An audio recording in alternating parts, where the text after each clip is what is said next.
Juste quelques petits pointers dans cette capsule pour vous aider à reconnaître ces expertises-là puis à les check de manière adéquate.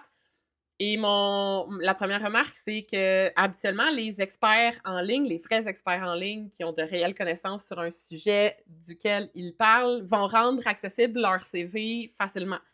Ça peut être sur LinkedIn, ça peut être sur un site web, ça peut être sur Linktree, mais si vous consultez un expert en ligne et son contenu, vous devrez être capable de trouver son CV quelque part de manière relativement simple. Deuxième affaire, les experts en ligne habituellement citent leurs sources, que ce soit des articles de journaux ou que ce soit des articles scientifiques, que ce soit juste une autre personne. Les experts en ligne, ça va attribuer le mérite à qui de droit, et s'ils ne se rappellent pas c'est qui la personne qui a suggéré une idée, par exemple, c'est des gens qui vont souligner que l'idée ne vient pas d'eux. Juste faire comme j'ai entendu quelqu'un d'autre dire.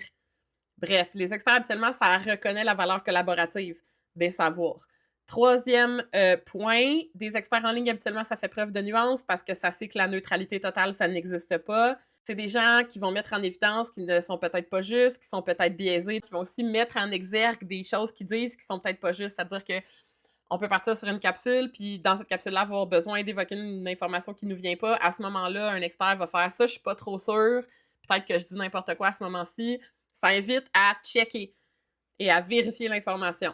C'est aussi des gens dans le même ordre d'idée qui vont indiquer ou souligner la valeur anecdotique de quelque chose qu'ils racontent pour illustrer leur point. C'est-à-dire que c'est pas des gens qui vont prétendre que leur expérience personnelle représente un phénomène global et systémique. Les experts en ligne aussi, autre très fort indicateur, c'est des gens qui sont très facilement capables de dire qu'ils n'ont pas la réponse à quelque chose, qui n'ont pas d'opinion sur quelque chose, qui n'ont peut-être pas toute l'information nécessaire pour se former une opinion, puis c'est des gens qui vont peut-être vous référer à d'autres. Finalement, autre petit truc, des experts en ligne, habituellement, ça écoute autant que ça parle, c'est-à-dire que c'est des gens qui vont être capables de recevoir la critique constructive et bienveillante et polie, n'est-ce pas? Je parle pas de commentaires incivils, puis c'est des gens qui sont capables de se rétracter, de se corriger, de s'interroger, de rectifier des choses qu'ils ont dit qui étaient peut-être pas justes. Des fois, ils vont le faire dans du contenu qui est associé, des fois, ils vont le faire en commentaire, mais c'est des gens, des experts qui sont là pour donner de la vraie information.